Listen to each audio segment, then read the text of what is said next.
before the rejected product is thrown out or given back to the delivery person. Then they should log the incident on the invoice or the receiving document.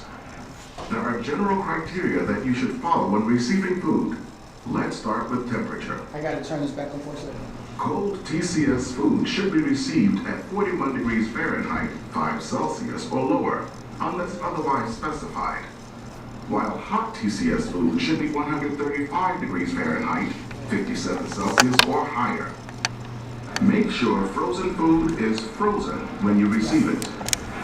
You should always check to see if the product has thawed and been refrozen. Look for things like fluids or frozen liquids in the bottoms of cases or ice crystals on the product or packaging. Water stains on the package are another sign. There are other things to look for when it comes to packaging. The packaging of food and non-food items should be intact, clean, and should protect food and food contact surfaces from contamination.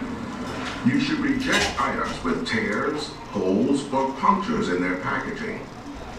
The same goes for items with dirty wrappers or with broken cartons or seals. Any package that is damp or leaking should be rejected. If there is a water stain on the package, you'll also want to reject it since this means it was wet at some point. Always check the code or use-by date on the package. If it is expired, reject it. And this really goes without saying. Reject any item that shows signs of pests or pest damage. Cans have their own set of criteria. Reject those with swollen ends, rust, or dents. Finally, when inspecting food, you'll want to check quality. Poor food quality can be a sign that the food has been time temperature abused and may be unsafe. You should work with your suppliers to define specific safety and quality criteria for the products you typically receive. You have to look at color, texture, and smell. That can tell you a lot about the product that you have purchased. Food should be rejected if it has an abnormal color or odor. Texture is also important, especially when it comes to meat, fish, and poultry. These items should be rejected if they are slimy, sticky, or dry. The same goes if the flesh is soft and leaves an imprint when you touch it. You also need to check certain products to make sure they have an inspection stamp. This is one way to make sure they are coming from an approved source. Meat and poultry must have a USDA or a State Department of Agriculture inspection stamp. This stamp indicates that the product and the processing plant have met certain standards.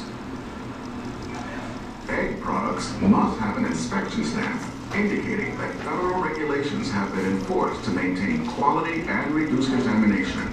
In addition to these guidelines, you should always reject any item that does not meet your company's standards for quality.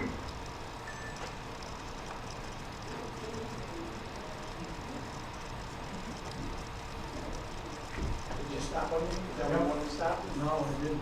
I think you just play. See that says play off?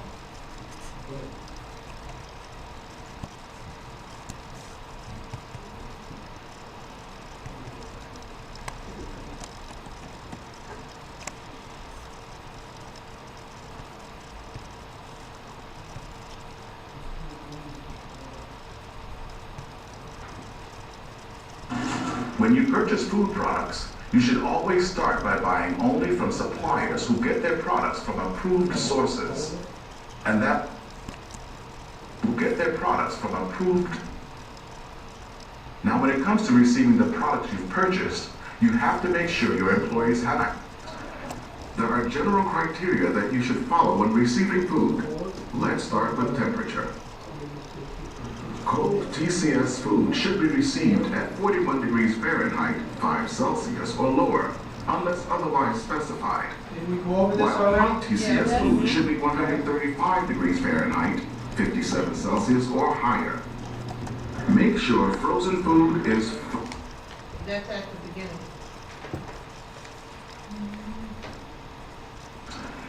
There are general criteria that you should follow when receiving food. Let's start with temperature. Take that to the seat. Cold TCS food should be received at 41 degrees Fahrenheit, 5 Celsius or lower, unless otherwise specified. while hot TCS food should be 135.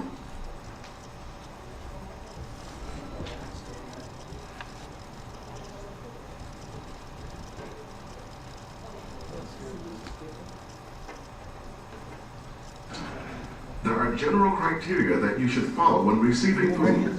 Let's start with temperature. That's four. Cold TCS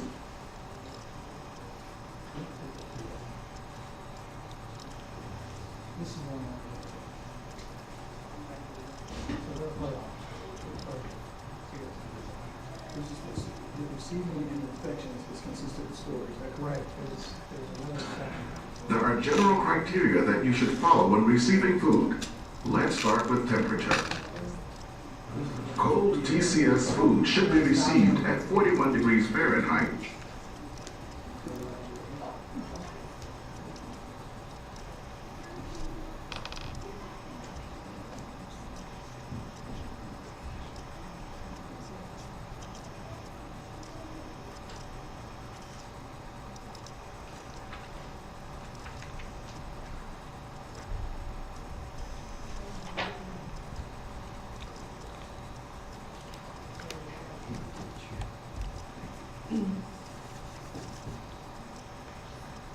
Okay, ladies, let's just talk through this.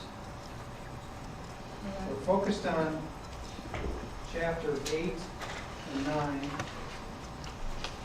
this week, chapter 8, 9, 10, 11, 12. So we've got a lot to get through. First of all, does anybody have any questions that they want to ask for the material that we've already covered? Which would be 1 through 7. As you did your study, anything that jumped out at you that you want to talk about?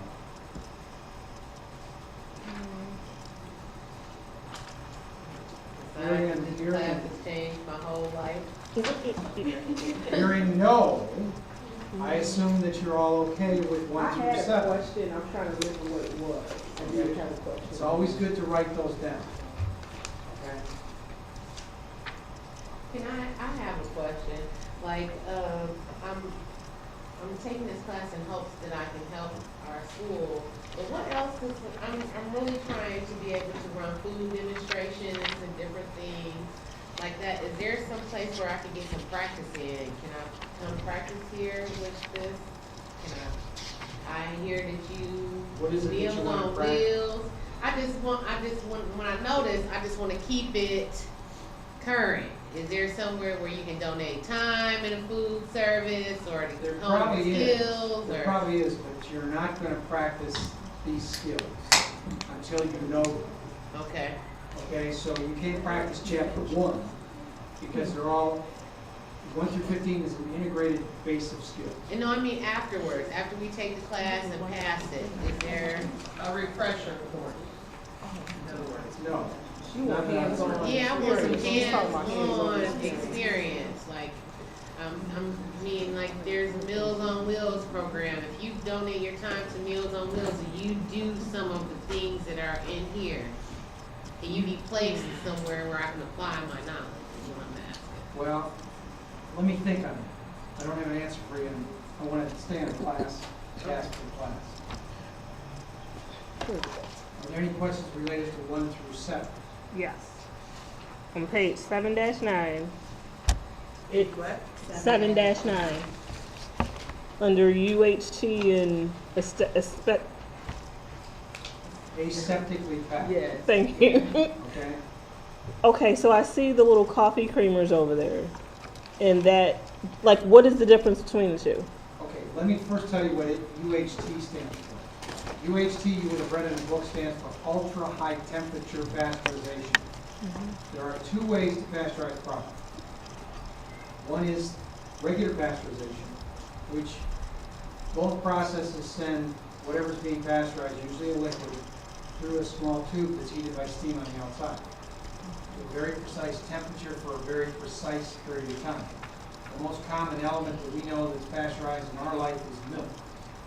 So milk goes through this tube at a temperature that's sufficient enough to kill the bacteria count for the most part. Doesn't kill it all. It kills almost all. But it doesn't cook the food. So milk is not cooked, it's pasteurized, which means that it's heated at a lower temperature. Okay? Ultra-high temperature pasteurization is heated at a temperature that's about 15 to 20 degrees higher than regular pasteurization. Okay, the temperatures don't matter.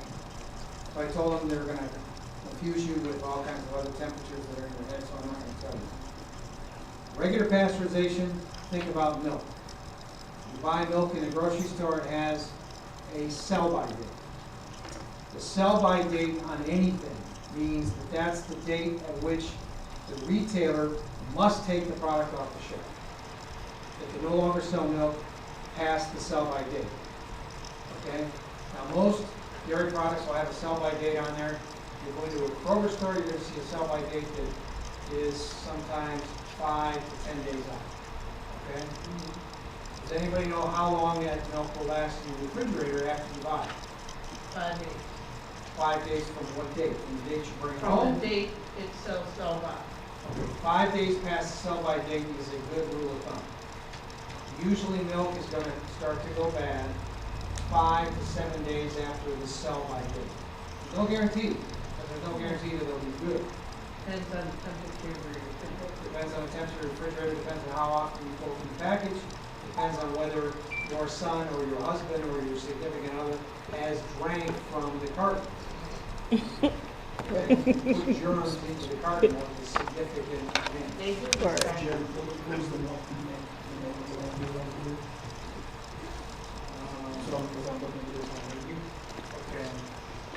discuss Okay. That's in number 1. Introduction, where keep going.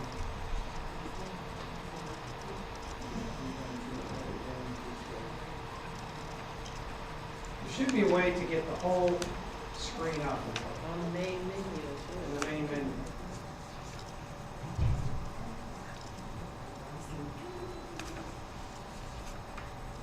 Okay, that's the main menu right there. Now what I'm looking to do, we've pretty much exhausted number 4. So we're gonna, can you leave it up there so I can go to 5 and 6? Because what I'm gonna wanna do is play out 5 and 6. But I don't wanna play it now. Just leave it there so I can click it in the grid. Hopefully it won't disappear. Okay, so UHT stands for ultra high pasteurization. What that does is extends the shelf life. So, you're probably not going to find UHT product at Kroger for one reason. Does anybody know the reason? Actually, 2 reasons. Number 1, Kroger's turns over their dairy products more rapidly. So you go in today, that milk came to Kroger probably yesterday. You go in tomorrow, it came today, and so on. So every day they're going to turn their product. So their product is fresh, and it's going to sell before the sell-by date. You go to Mobile Mart, you go to 7-Eleven or some convenience store, they don't sell as much milk. So what's the key? They buy the milk, it sits on the shelf, it goes bad, they have to take it off, throw it away. So they spend more money to buy UHT milk, ultra-high temperature milk, which has a shelf life, a sell-by date life of usually 2 weeks to 3 weeks. Okay, so now you go in there and you buy milk that came in yesterday or today, you're going to have milk that will last in your refrigerator for up to 3 weeks, maybe a month. How can you tell the difference between, will it say pasteurized on it? It'll all say pasteurized. Some of the products do say ultra-high temperature pasteurization or UHT. Some will say, but you can always tell by the sell-by date too. If you look at the sell-by date, and today is the 28th, and the sell-by date is March 15th, your all likelihood is that you've got UHT milk. Okay?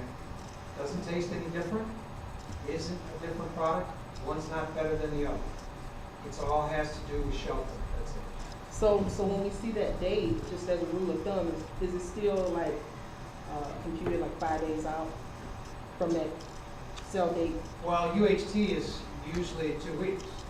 I know, but there's no way we can really tell unless we are paying attention to No, the but if time. you look at today's date, it says the 28th, and you buy a product in Kroger, Probably the